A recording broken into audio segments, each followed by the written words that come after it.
TNI dan Polri sepertinya gampang dengan adanya HAM, sehingga setiap ada radikalisme mereka selalu menunggu undang-undang atau segala macam.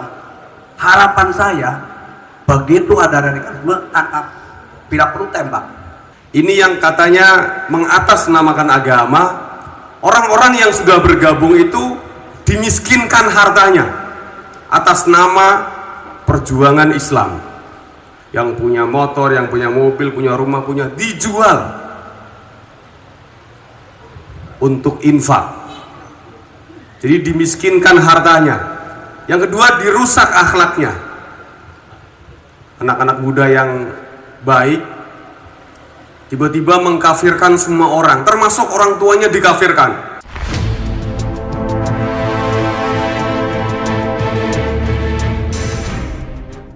Masih semangat? Baik, tiba gilirannya kita untuk mendengarkan pemaparan cerita-cerita dari Mas Ken Setiawan. Langsung saja Mas Ken Setiawan, saya serahkan sepenuhnya kepada panjenengan untuk menyampaikan apa yang perlu disampaikan terkait dengan tema diskusi kita pada sore hari ini. Silakan Mas. Bismillahirrahmanirrahim. Assalamualaikum warahmatullahi wabarakatuh. Bismillahirrahmanirrahim. La khala wa la quwata illa billah. Rabbi shrah li sadri wa yassir li amri wa hlul 'uqdatam min lisani yafqahu qawli, amma ba'du. Terima kasih moderator. Sepertinya acaranya tadi sudah disapu bersih sama beliau ya. Jadi lengkap sekali, mewakili aparat, sebagai BNPT mewakili korban juga kan, jenderal yang radikal katanya, karena beliau memang pernah terpapar dulu dan alhamdulillah sekarang menjadi pionir garda depan untuk mengkampanyekan bahaya radikalisme. Menambahkan saja mungkin saya, jadi betul sekali yang disampaikan Pak Jenderal, mereka yang selalu mengatasnamakan agama, kalau saya mungkin menambahin lebih ekstrim, mereka sebenarnya orang-orang yang ingin berkuasa menggunakan agama. Bahkan saya lebih sadis lagi, mereka sebenarnya sebuah kejahatan kemanusiaan, tragedi kemanusiaan yang mengatasnamakan agama. Karena orang-orang yang bergabung di dalamnya ini benar-benar dimanfaatkan semuanya. Kalau kita mengingat komunis itu sudah jahat sekali, tapi yang dibantaikan orang yang di luar kelompok. Ini yang katanya mengatasnamakan agama, orang-orang yang sudah bergabung itu dimiskinkan hartanya atas nama perjuangan Islam.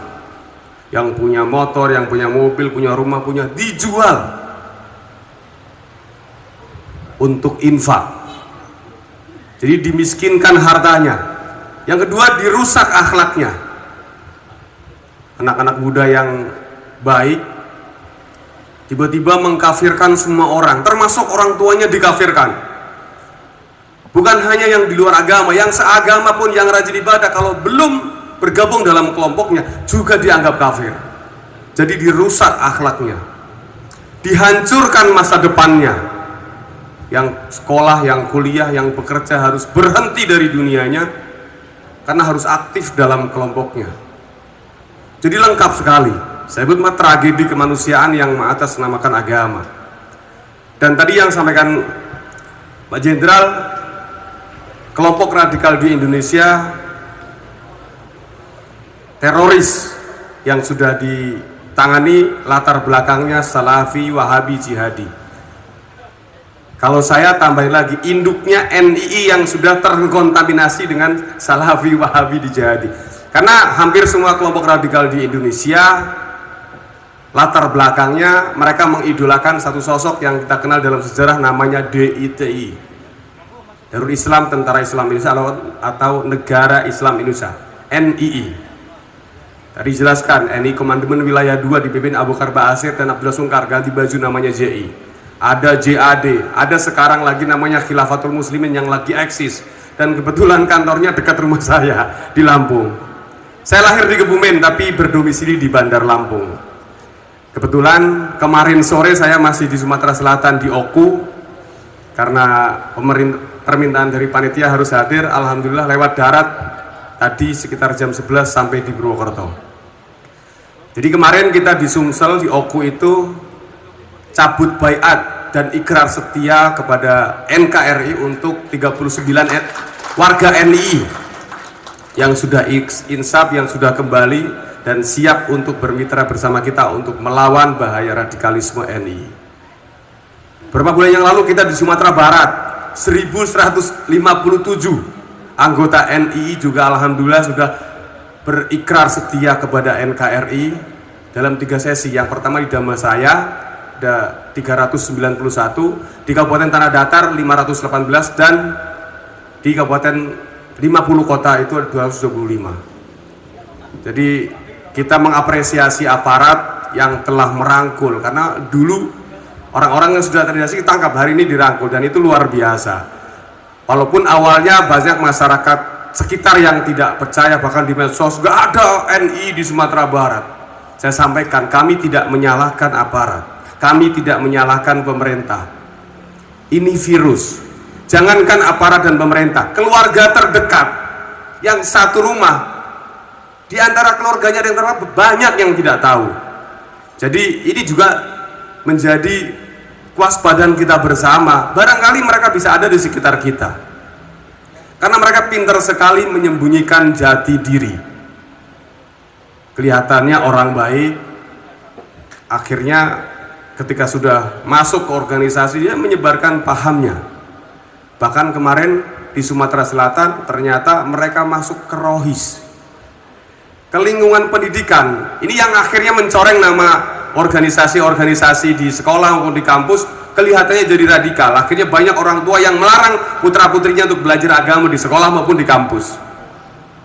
Jadi mereka menyebar virus yang akhirnya membuat orang takut akhir belajar agama. Mereka hari ini bahkan masuk tadi ke majelis taklim, masuk ke masjid-masjid di lingkungan masyarakat sekitar kita. Banyak sekali orasi-orasi keagamaan, dan itu banyak bahkan di sekitar rumah saya ada. Jadi di khotbah itu, jangan ikuti ulama yang mendukung pemerintah, ikutilah ulama yang dibenci oleh pemerintah. Itu ada, dan kita sebagai orang timur tidak terbiasa. Kalau diskusi mungkin saya instruksi, nggak boleh, ini khotbah, mau pulang nggak enak juga sama yang lain. Tapi itu ada. Makanya kita juga berharap negara segera juga membuat sertifikasi penceramah agar orasi-orasi keagamaan itu menyejukkan. Jadi mereka luar biasa bergerak, dan insya Allah nanti di Jawa Barat, di Jawa Tengah, Jawa Timur kita juga ada ikrar setia untuk anggota-anggota NI yang sudah keluar, agar mereka menjadi agen-agen untuk menyampaikan perdamaian. Masalahnya adalah banyak teman-teman kita juga ketika di Jawa Tengah, ada yang di Banyumas sudah terpapar, mau cerita, ngapain saya mau cerita, ini aib. Ngapain kita membangga-banggakan aib? Lalu kalau kita lapor polisi, siapa yang jamin keamanan saya, keluarga saya kalau saya diteror sama pelaku? Akhirnya yang menjadi masalah pribadi. Lah ini yang juga kita selalu dampingin, kamu nggak sendiri. Ayo kita bersama-sama. Kalau kita yang tahu masalahnya diam, bagaimana masyarakat lain yang tidak tahu? Bahkan ada masyarakat menganggap ini hanya konspirasi, ini hanya isu sesaat ini. Bahkan ada yang mengatakan ini buatan intelijen dan lain sebagainya. Mereka itu mempropaganda informasi-informasi disesatkan demikian rupa. 24 jam mereka bergerak dan kita masih merasa aman. Bahkan kalau kita merasa aman adalah bahaya yang terbesar karena kita terlena. Kita kemarin ke Aceh, Pak. Itu menurut saya perlu dicontoh. Di Aceh Barat itu mereka bikin perda larangan kepada ajaran Wahabi. Jadi bukan hanya dilarang, yang masjidnya disegel diganti dengan penceramah NU. Nah, kita berharap mungkin sebelum regulasi di tingkat nasional dalam bentuk undang-undang, kita berharap masing-masing daerah bikin perda. Karena kalau tidak, kalau cuma tadi HTI diubarkan, FPI diubarkan, namun orangnya kan masih ada di sekitar kita, masih teriak-teriak jangan ikuti yang mendukung pemerintah. Jadi ini juga perlu dukungan dari masyarakat, karena seperti di sana itu memang kebetulan di Aceh Barat itu bupatinya NU Tulen. Jadi saya nggak peduli, yang penting jangan sampai ada orang-orang yang menyebarkan kebencian ada di daerah saya. Ini memang dilematis memang. Akhirnya ada yang mengkampanyekan ini kabupaten ini anti-Islam, dan mereka akan membuat berita-berita perlawanan. Mereka orang-orang yang reaktif. Jadi kita yang waras kalau diam, mereka akan berjaya. Bahkan beberapa daerah mereka sekarang sudah menggunakan latihan-latihan. Dan untuk Jawa Tengah ada anggota NI yang sekarang sudah pakai senjata api, gabungnya di Perbakin. Insya Allah bukan di Banyumas. Nah ini juga menjadi apa? Mereka sekarang masuk ke organisasi yang legal, bikin yayasan, bikin yatim piatu, bahkan nongkrong di ATM, masukin di Alfa, di Indomaret, di supermarket.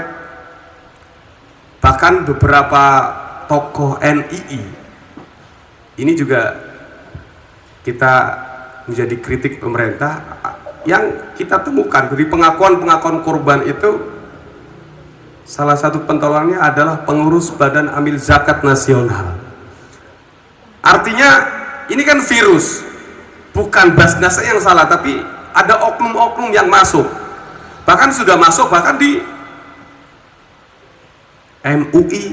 Ya kita lihat MUI di Komisi Fatwa ada yang ketangkep Densus. Di Partai Dakwah Republik Indonesia ketuanya ditangkap Densus. Di Partai Umat di Sumatera Selatan ketangkap Densus. Bukan organisasi, tapi artinya mereka sudah masuk di semua lini.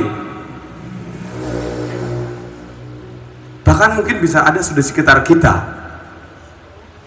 Jadi kalau kita masih tetap merasa aman, bisa jadi orang terdekat kita, bahkan keluarga kita akan menjadi sasaran mereka. Saya dan kawan-kawan membuat statement kadang mungkin agak menonjol atau dibilang kadang-kadang provokatif, memunculkan beberapa korban. Jadi korban yang sudah lapor ke kita, kamu cerita. Kadang ada yang sebut nama, ada sebut organisasi. Bukan bermaksud kami membuat nama daerah tersebut jelek, tidak aman.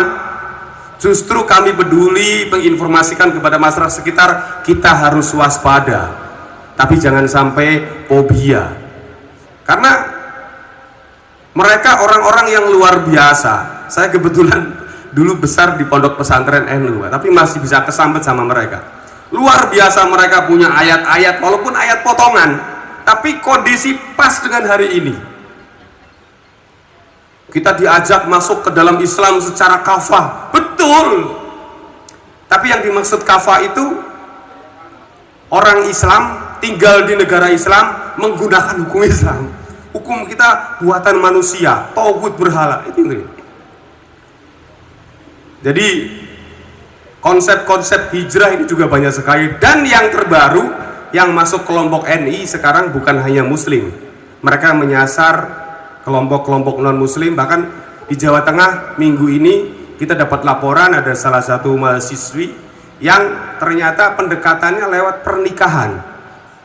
Jadi pendekatan pinter, direkrut untuk menikah, kalau mau bareng sama nikah sama aku, menikah yang akhirnya mualaf tapi masuk kelompok radikal. Ini banyak sekali terjadi. Jadi mereka menggunakan segala cara pendekatan-pendekatan organisasi untuk memprovokasi bagaimana supaya ragu terhadap pemerintah, terhadap negara, dan gabung kepada kelompok negara Islam. Hari ini kelompok negara Islam, kemarin saya buat statement. Jadi PKS itu adalah perkawinan antara ideologi NII dan Ikhwanul Muslimin. Memang betul. Jadi sebelum ada PKS ada Panglima Militer NII namanya Danu Muhammad Hasan. Ditangkap aparat, takut anaknya ditangkap juga, di sekolahin di Mesir namanya Hilmi Aludin yang menjadi Dewan Suro di PKS. Balik ke Indonesia bikin namanya Ikhwanul Muslimin Indonesia, bikin Partai Keadilan, dan sekarang menjadi Partai Keadilan Sejahtera. Tapi saya akui di partai ini partai yang sangat gentleman, maju parlemen, dan sistem kader gak pernah menyerah, selalu menaik. Tapi artinya apa? ini ideologi negara Islam komparasi dengan khilafah maju. Lah ini kita yang waras kalau masih ya udah biarin aja bagaimana ke depan negara ini. Jadi kita berharap kita itu nasionalisme. Kenapa? Nasionalisme itu kita merasa terancam. Saya dulu di depan markas itu ada tukang bakso lewat, tiba-tiba berhenti, tukang baksonya banyak yang beli. Saya yakin mungkin bisa jadi tukang bakso beneran. Kita mikirnya jangan intel, tukang baksonya pergi, kita pindah rumah karena merasa terancam. Jangan sampai kita ditangkap aparat membahayakan teman-teman yang lain. Jadi kita harus waspada terhadap ancaman di sekitar, jangan sampai kita menjadi korban. Karena kalau mau jujur tadi disampaikan Pak Dir, kita sudah diadu domba antar suku, antar agama, yang seagama pun kita ribut. Ini saatnya kita bersatu, jangan sampai mereka masuk di lingkungan kita. Itu mungkin sebagai paparan awal. Bila ada salah mohon maaf. Billahi taufiq wal hidayah. Wassalamualaikum warahmatullahi wabarakatuh. Mas Ken Setiawan. Jadi sedikit nambahin dari yang disampaikan oleh Pak Jenderal Nur Wahid dan Mas Ken Setiawan tadi sebenarnya sudah sangat jelas tentang identifikasi kelompok radikal, siapa mereka, ideologinya apa, bagaimana gerakan-gerakan mereka sudah kita semua juga menjadi lebih paham gitu. Hanya memang yang belum terjawab adalah how to solve, bagaimana menghadapi melawan mereka, menggantikan mereka, ini yang belum terjawab. Kalau mengantisipasi kita semua sudah mengantisipasi, tahu semua lah.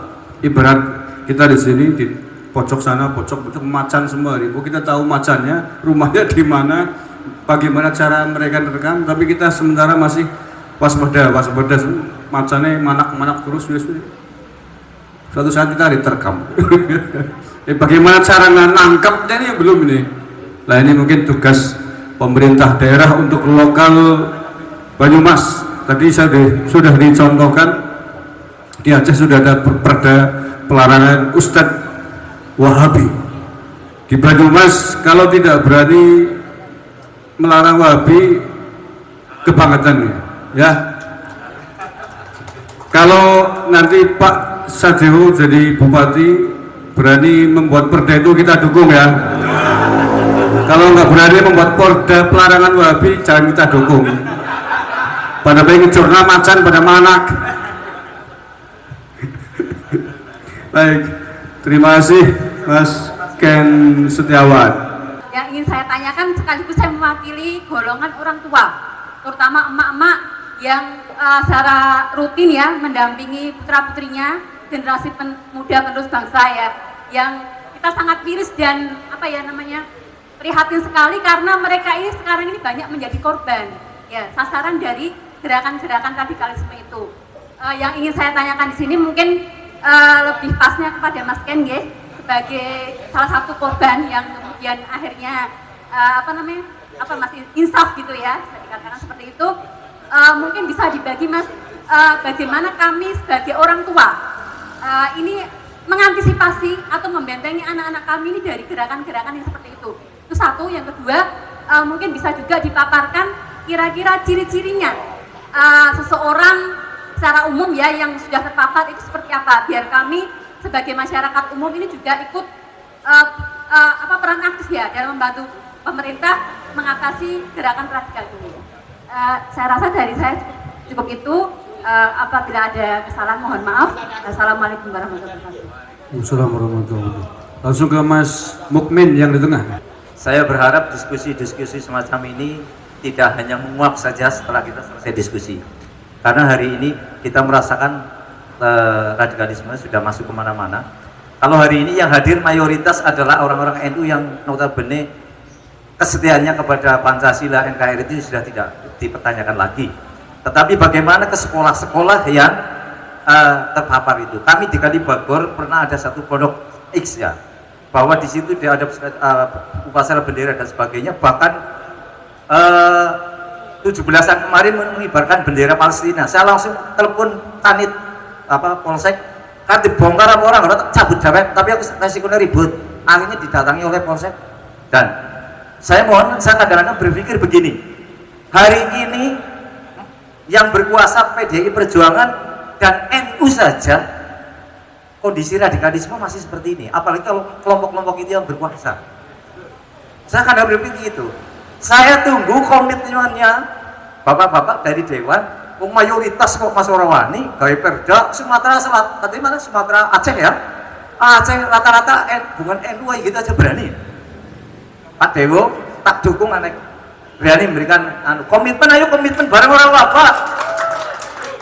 Hari ini kalau janji-janji ekonomi wis biasa lah, bupati yang mau janji kena di kartu sehat misalnya, saya butuh lah saya kira. Tapi hari ini bagaimana ada pemimpin yang berani bikin perda anti Wahabi, saya dukung. Kan orang peduli partainya apa, walaupun aku aktivis NU agar PDI ini ya orang masalah ya enggak orang apa. Dan nun sewu, ketika rame-rame kami mengubur-ubur HTI tahun 2014, saya di pertemuan PAC PDI di tempatnya Mas Didi, saya mengatur seperti itu. Kenapa kami pengen melaku dewekan, kau yang pada berkuasa menikmati kue kekuasaan, kenapa orang mengandung rewang ini ansur bazar ubur-ubur HTI, aku ya kan? Ayo hari ini komitmen bersama-sama. Terima kasih. Dan sekali lagi, setelah ini tidak hanya sekedar menguap begitu saja seperti harapan Gusmar, nanti ke depan anggota Dewan PDI PKB berkomitmen membentuk perda anti Wahabisme. Terima kasih. Assalamualaikum warahmatullahi wabarakatuh. Waalaikumsalam warahmatullahi wabarakatuh. Terima kasih Mas Mukmin. To the point. Yang terakhir tadi Mas Banzar. Singkat padat ya Mas. Oke. Assalamualaikum warahmatullahi wabarakatuh. Mohon izin saya pakai topi karena mumet kena kipas angin. Ya, yang pertama, Mas Ken, bolehkah saya kalau misalnya berkenan diceritakan tentang masa lalunya Mas Ken? Maksudnya ketika kecil apakah pernah mendapatkan trauma dalam keluarga atau pertemanan dan sebagainya? Karena ini ada hubungannya dengan self concept dan self esteem. Kalau tadi Pak Brigjen Saihina Brigjen Pol Ahmad itu menjelaskan begitu. Kemudian itu yang pertama, terus yang kedua masih terkait dengan self esteem dan self concept. Ini kan kalau berbicara tentang hal ini itu banyak determinan, banyak faktor-faktor penentu. Salah satunya dengan pendidikan, kemudian di sekolah maupun dalam keluarga. Ketika orang tua sibuk mencari uang, akhirnya memunculkan stres, akhirnya melakukan kekerasan ke anaknya, itu menimbulkan trauma. Dan ini menjadi bagi saya dari kacamata psikologi, kebetulan saya saintis psikologi, dari kacamata psikologi melemahkan self esteem, sehingga akan mudah terpapar gerakan-gerakan yang nyeleneh, salah satunya radikalisme. Bagaimana kalau misalnya nih pemangku kebijakan baik dewan maupun bupati itu membuat semacam pusat pendampingan sampai di tingkat terendah, misalnya di kelurahan misalnya, ada misalnya pusat pendampingan keluarga jika ketika anaknya yang frustasi, orang tua bingung karena lelah mencari uang, kemudian bisa konsultasi, mendapatkan solusi. Setelah juga saya mewakili dari Bandar Ansor Anti Narkotika mempunyai gagasan seperti itu sampai nanti bergerak di level kelurahan, nanti ada sahabat pendamping pecandu. Itu seperti itu saja. Terima kasih. Mohon maaf sebelumnya. Wassalamualaikum warahmatullahi wabarakatuh. Waalaikumsalam warahmatullahi wabarakatuh. Terima kasih para penanya. Sebelum pertanyaan tadi dijawab oleh para narasumber, khususnya Pak Ken Setiawan, Pak Bagio dan Pak Weda, saya beri kesempatan Pak Bupati Banyumas untuk menjawab tantangan membuat perda Wahabi. Bismillahirrahmanirrahim. Assalamualaikum warahmatullahi wabarakatuh. Kalau saya sebetulnya setuju sekali, Pak. Intinya itu dulu. Ya, saya tadi diskusi dengan Mas Bagio, setuju sekali. Tetapi ingat bahwa Aceh itu daerah istimewa. Ya. Kemudian dia punya partai lokal. Undang-undangnya juga sendiri.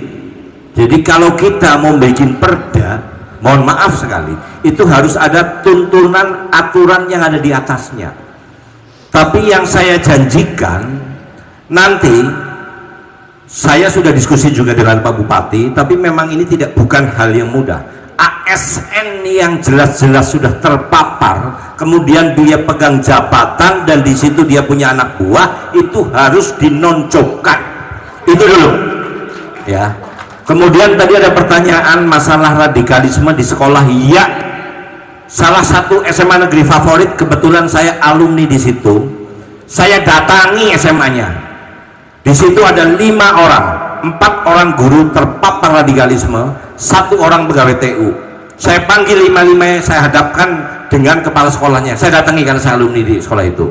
Ya, di situ sering mengadakan pengajian-pengajian di, mohon maaf, Masjid Jenderal Sudirman. Tapi alhamdulillah sekarang masjid-masjid itu Pak Suri sudah tahu ya, masjid-masjid yang memang alirannya tadi Wahabi jihadisme itu ya, itu sekarang takmir masjidnya sudah digabung, pasti ada anggota kita, ada orang NU di situ. Termasuk Masjid Jenderal Sudirman Jumatan yang khotbah pun digilir, bukan hanya dari kelompok mereka. Saya kembali ke SMA tadi ya. Saya diskusi dengan kepala sekolah. Ini mohon maaf, saya memang diperintah Pak Gubernur waktu itu. Saya sudah diskusikan. Kalau ada guru-guru yang masih ngundang ustadz-ustadzah, undangannya itu kepada orang tuanya, ini ada pengajian, anak-anaknya suruh ikut. Kemudian ustadzah dan ustadzahnya itu, ustadz dan ustadzahnya adalah mereka-mereka yang memang afiliasinya waktu itu ke HTI. Mohon maaf, salah satu ustadzah itu mantan bintang film Peggy Melati Sukma, pernah dipanggil menjadi penceramah di Masjid Jenderal Sudirman. Alhamdulillah rohisnya, caranya ini berbeda-beda. Saya ajak diskusi, saya rangkul, kemudian saya mengadakan acara juguran syafaat sebulan sekali di Pendowa Ilwati. Meskipun aku ruling ya, karena saya kadang-kadang kan capek ya, kalau saya santai saya ikut di situ juguran bocah nom-nom pengajian, tapi nyanyi lagu dangdut, nyanyi lagu rock, nyanyi lagu Iwan Fals, mungkin jangan pernah datang. Dan di situ hadir teman-teman adik-adik kita dari Rohis SMA-SMA yang terpapar. Alhamdulillah sedikit demi sedikit mereka harus kita deradikalisasi. Kemudian ada forum FKUB ya, forum kerukunan umat beragama. Mestinya sebelum COVID itu sudah dianggarkan FKUB Go to School untuk memberikan wawasan Pancasila, wawasan kebangsaan. Mudah-mudahan nanti Mas Bagio, saya minta nanti kita bareng-bareng ya, kita diskusikan untuk diberikan anggaran kepada FKUB, karena itu forum kerukunan umat beragama itu adalah salah satu garda terdepan kita untuk membina anak-anak kita, adik-adik kita yang ada di SMA, bukan hanya SMA, SMP, SD, TK. Kita tahu pernah viral ada anak-anak PAUD baris ngawani senjata kok ngambil orang-orang sambil teriak Allahu Akbar. Beberapa bulan yang lalu Gus Nuril ya, ketua Panglima PGN itu di tempat saya ya, sing aku mendeluti ya, ngomongnya medeni banget Gus Nuril, cemplang-cemplang kuku di jenengan Pak ya. Ini cerita ya, dia bilang ini bicara begitu ya, aku masih tatapan ngasih warta bis, di sebelah saya ada Kapolrestannya malah senang banget, bener-bener itu Gak jelas, ulangi. hah? Ulangi kurang Ya, jelas. ya. PK adalah PK ini ada orang kena karena ini tidak dilarang oleh undang-undang ya. Kalau saya sekarang bicara FPI dan HTI harus kita hajar karena memang sudah dilarang oleh undang-undang. Selama masih diperbolehkan oleh undang-undang, tadi Pak Jenderal sudah bicara bahwa dia hanya sebagai amar ma'ruf, nahi mungkarnya itu ada di undang-undang. Jadi kita tidak bisa melakukan semau sendiri, membuat perda dengan Mas Bagio. Ada satu contoh ya, yang baru kemarin dibahas di tempat saya, di kabupaten tetangga, ada bupati yang membuat perbub ya, tentang dana desa diperbolehkan untuk tambahan penghasilan perangkat desa. Perbub itu tidak didasari atas perda maupun peraturan di atasnya, sekarang diperiksa BPK. Kondisinya berbeda Mas antara Aceh dengan Banyumas dan kabupaten atau provinsi lain. Saya kira itu jawaban dari saya. Tapi saya berkomitmen kalau nanti di periode berikutnya, saya sudah diskusi dengan Pak Bupati juga, apabila ada ASN yang terpapar radikalisme, minimal dia akan saya nonjokkan, ya, agar dia tidak bisa memberikan membuat menularkan virus-virus kepada bawahannya ataupun kepada teman-teman sejawatnya. Itu jawaban dari saya, lebih kurangnya mohon maaf. Wabillahi taufiq wal hidayah. Wassalamualaikum warahmatullahi wabarakatuh. Waalaikumsalam warahmatullahi wabarakatuh. Terima kasih Pak Sadewo, sudah jelas ya jawabannya. Beda Banyumas karo Aceh, mantan ngeles jawabannya.